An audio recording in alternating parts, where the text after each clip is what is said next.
Alors, nous avons eu un problème de sélection de boîte de vitesse sur un Derby Euro 3. Et j'ai expliqué les petites mésaventures. Pensions que c'était la boîte de vitesse. Nous avons ouvert le carter d'embrayage et nous avons vu que, vous voyez, l'oreille est cassée. Normalement, c'est ce qui s'appelle l'oreille sur l'axe de sélecteur. Et il y a un morceau qui était cassé. Ici, c'est la pièce que nous avons remplacée et vous voyez qu'il y a une petite roulette et les oreilles font monter ou descendre, enfin font tourner cette roulette pour sélectionner les vitesses. Donc nous avons cet arbre avec l'oreille cassée. J'ai trouvé un sélecteur adaptable à peu près 20 €, or que celui d'origine était à 87 €.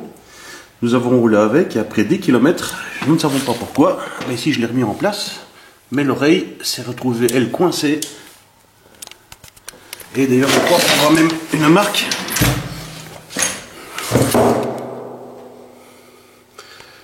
Il y a même une marque ici. Là, je l'ai décoincé, mais vous voyez que l'oreille aussi, il y a quelque chose qui a frotté. On l'a retrouvé coincé dans la roulette. Donc là, je l'ai décoincé. Et on voit aussi qu'il y a ici des marques un peu bizarres. Et je pense qu'il a l'air un peu tordu. Donc, question. Est-ce que c'est la boîte de vitesse qui a un problème, qui a foutu en l'air l'axe de sélecteur de vitesse?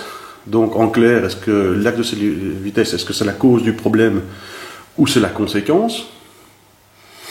La cause du problème serait la boîte de vitesse et la conséquence serait qu'elle fout l'arbre de sélection en l'air, ou est-ce que c'est cet arbre de sélection de vitesse qui n'était pas d'origine et pas très cher qui est le problème? Du coup, j'ai racheté un axe de sélecteur de vitesse d'origine qui est à peu près à 87 €, beaucoup plus cher que l'autre à 20 €, mais celui-là est d'origine, l'autre est un adaptable. Donc, nous allons remplacer cette pièce et nous allons voir si le problème est à l'intérieur de la boîte de vitesse ou si c'est l'axe de sélecteur moins cher qui était le problème.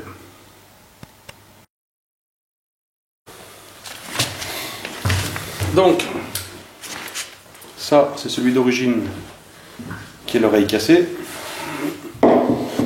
Ça c'est l'adaptable. Je ne sais pas si on le voit, mais il est tordu. On voit aussi qu'il a pris un coup là. Alors pourquoi est-ce que comme je disais, c'est la cause ou c'est la conséquence? On ne sait pas pourquoi est-ce qu'il s'est plié. Il était droit quand même un petit peu avant. Ouais, mais est-ce que c'était cette pièce-là le problème, qui je rappelle est une adaptable, ou pas? Et maintenant on va essayer de mettre la pièce d'origine, qu'on a payé le prix fort. Alors on verra ce que ça donnera.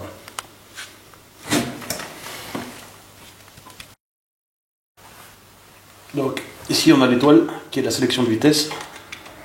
On va voir si ça fonctionne. Ça a l'air de fonctionner.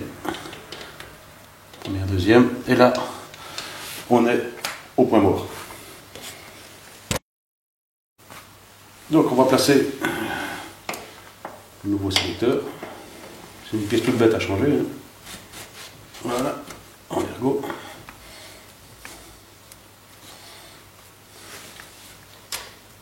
Voilà, on prend bien l'étoile comme il faut. Voilà.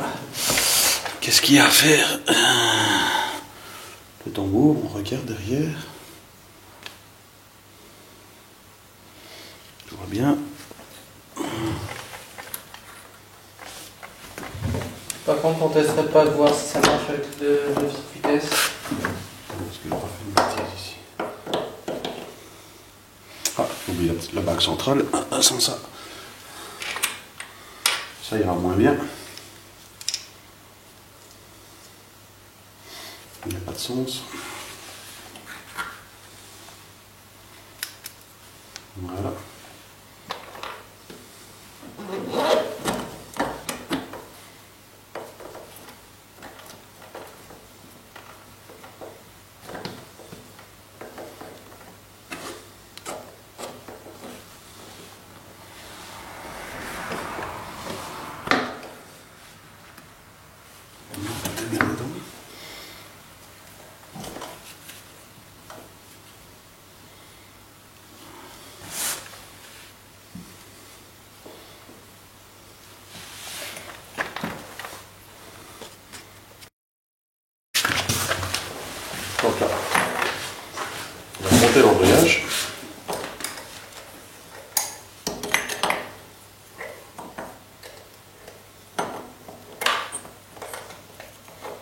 Attendez, on va bien tourner en même temps.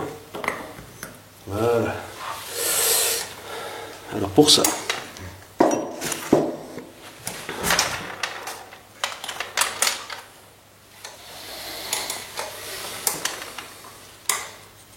ce qui bloque.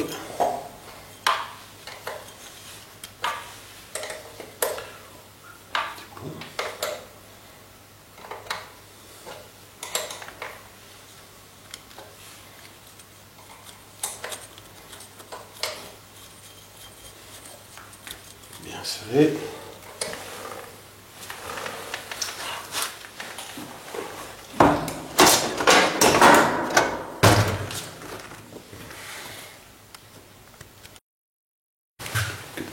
Alors ici on a besoin d'un outil. Ici, voilà. Pour serrer, maintenir l'anneau d'embrayage. Voilà. Bien serré, mais pas trop. Voilà.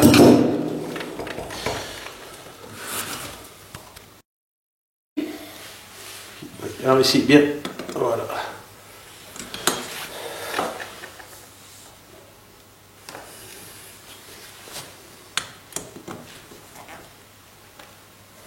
Voilà. Les disques d'embrayage. Alors, normalement, il n'y a pas de sens. Il n'y a pas d'ordre. Je regarde quand même encore une fois. Voilà. Un disque. Plateau.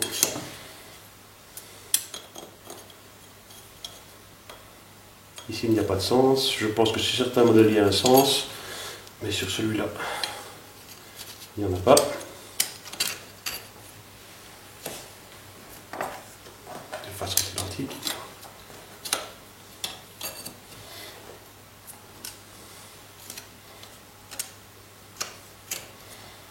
Plateau. Et voilà. Par contre, ici, sur ce plateau, il y a un sens. Très facile à voir, il suffit de le mettre là. Oui, ah non, il n'y a pas de jeu. Mais si je... Voilà, tu le colle. Allez, on recommence.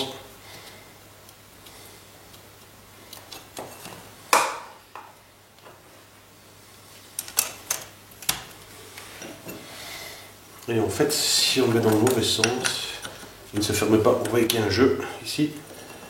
Il suffit de tourner dans une autre position. Toujours pas.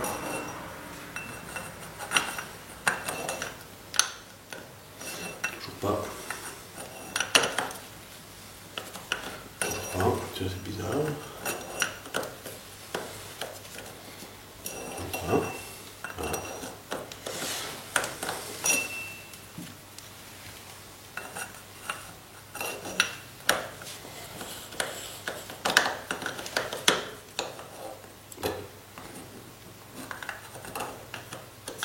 Voilà, là, vous voyez, il n'y a plus de jeu. Ça veut dire qu'il est bien mis. On remet les petits ressorts.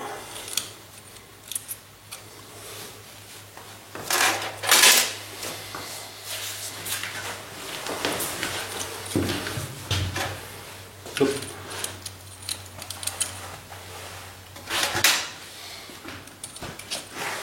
Et on met les vis.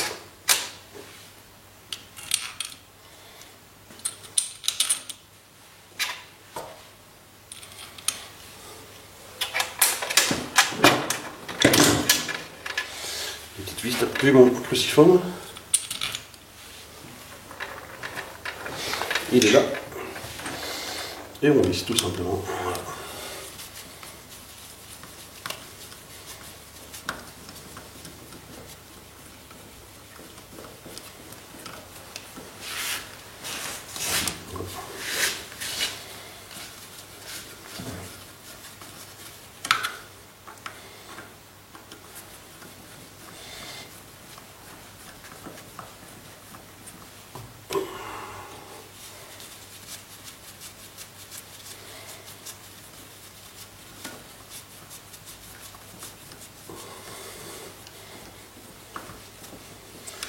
serre.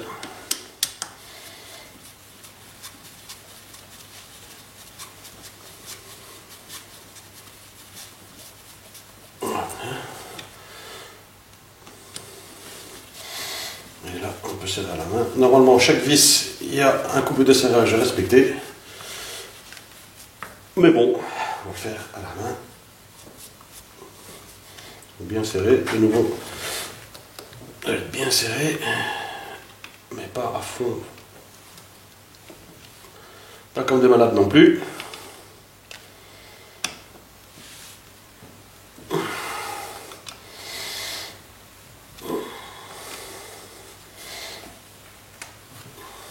petit coup peut-être.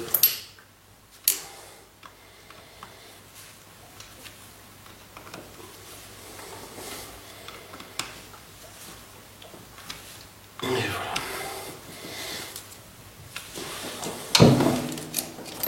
Voilà, comme nous sommes au point mort, ça devrait aller.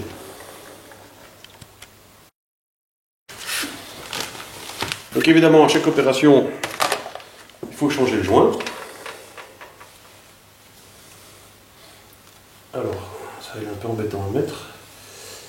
Voilà, j'achète le joint. Alors, un petit peu. Ce qui nous embête.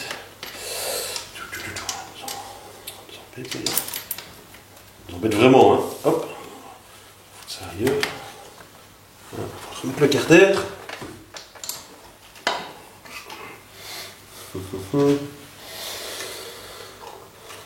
Hop, l'ancien joint. Ce qu'on va essayer de mettre, c'est peut-être juste une vis ou deux qui puissent tenir le joint. Comme ça, il ne bouge plus.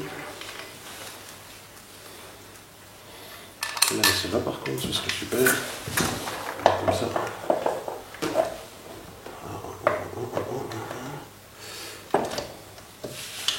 Pour moi, les vis tiennent le joint. Voilà. Alors maintenant, il faut que ça rentre. Alors là, il faut un peu jouer.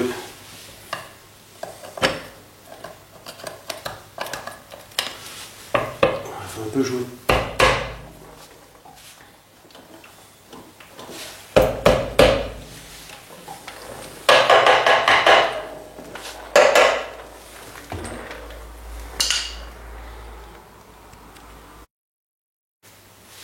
Voilà, donc il faut un petit peu jouer. Bon, alors quelque chose que normalement on ne peut pas faire, mais que je fais quand même, parce que je suis un gros fainéant. Et on va le faire quand même avec un couple assez faible. Voilà, je vais comme diminuer le couple. Juste pour le faire. Voilà, un petit coup. Où sont les autres vis? Voilà. Tout ça parce que je suis un gros fainéant. Voilà, juste un tout petit coup, sans trop serrer. On fera le reste du serrage. Le reste du serrage à la main.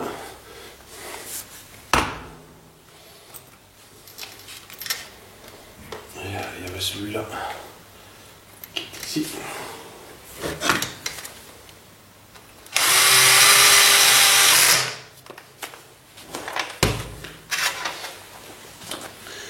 Et voilà. Et ici, nous les avons toutes. Maintenant, il faut mettre la pompe, celle de la pompe à eau. Et de nouveau, ressortir le joint.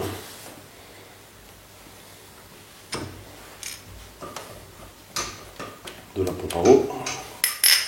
Je vais mettre le joint sur la pompe à eau directement, sur le cache de la pompe à eau.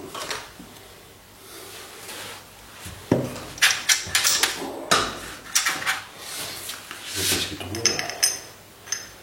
Voilà, ici. C'est pas la main.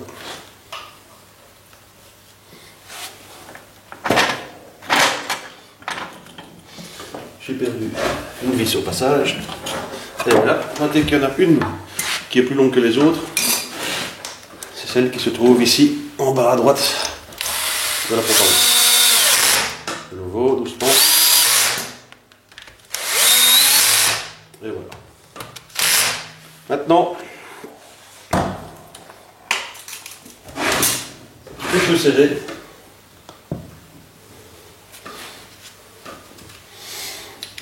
Un peu plus fort à la main. De nouveau, idéalement, il faudrait faire ça avec la clé dynamométrique et connaître le couple de serrage.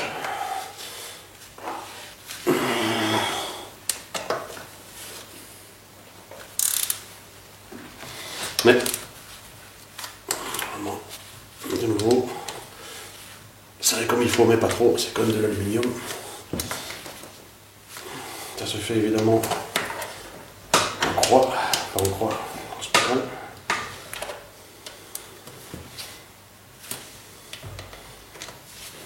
Pour pas déformer.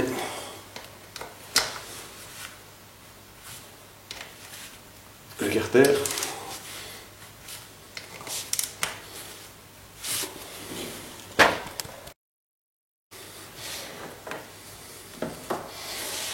Remontage de la pompe à huile, ça je n'y touche pas,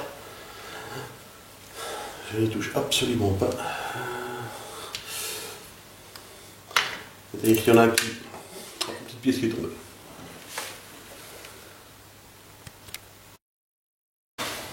Voilà, petite rondelle qui est tombée.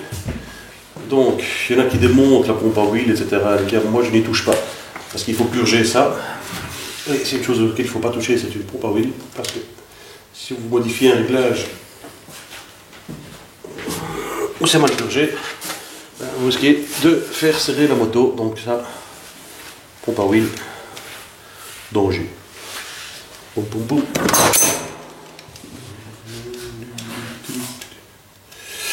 Voilà, hop.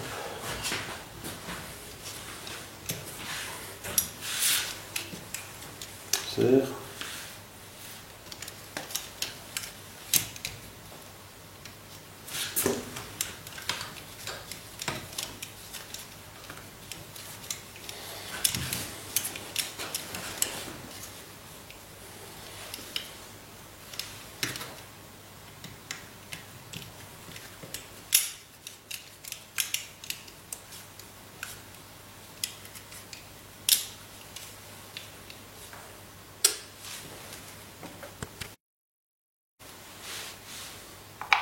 Donc on remet le cache de la pompe à huile.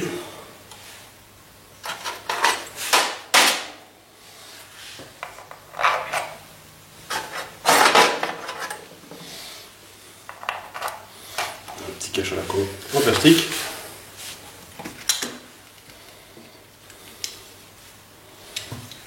On revise tout ça.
Voilà. Et alors, on serre tout. Un petit coup sec, pas trop, parce que de 1 c'est du plastique derrière. Et de 2 c'est des filets en aluminium. Donc pas trop serré. De toute façon ici, c'est jamais qu'un cache. Bon. Donc ici, j'ai fait une rondelle, j'ai changé, mettre une nouvelle, ça coûte pas très cher, ça vaut la peine de remettre la rondelle pour la vis de purge d'huile.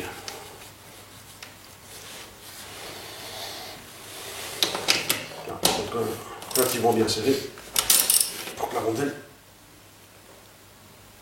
fasse cette longévité. Que la rondelle se serre. Le vidange. Il y a ici deux vis de vidange. La deuxième.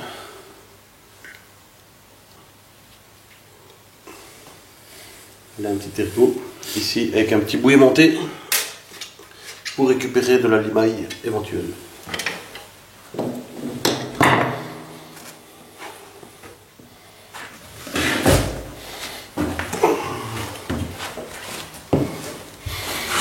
On va aller en dessous.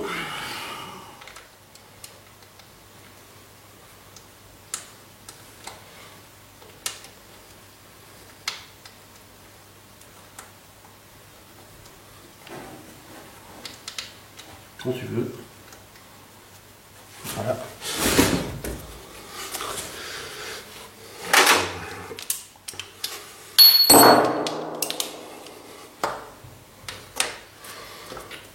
De nouveau.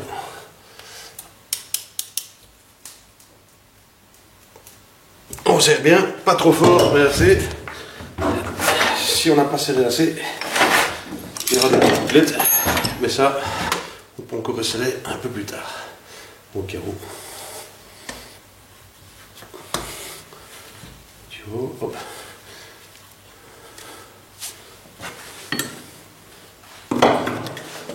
Le petit collier de serrage.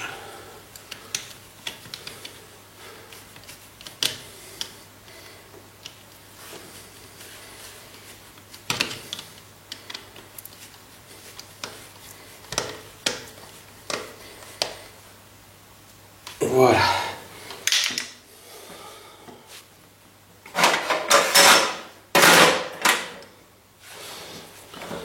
La pédale de frein.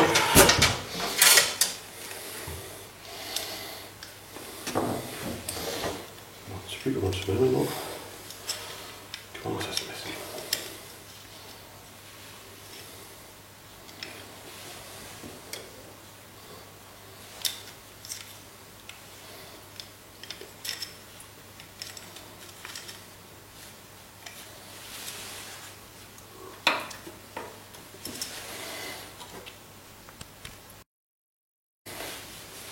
Retrouver le sens. Ouais, je regarde bien ici. C'est pas super évident, il faut un peu jouer avec.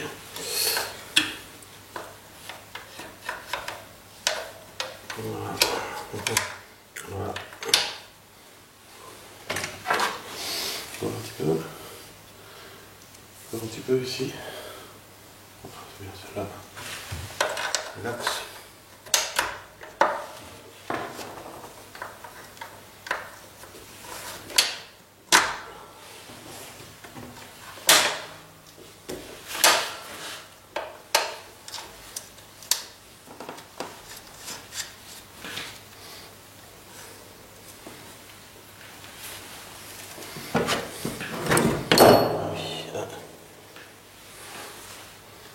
Des clés à LED. Une clé de combien derrière? Une clé de 13. Voilà le kick. Pour qu'il soit à la bonne. J'ai fait un petit trait dessus. Ici.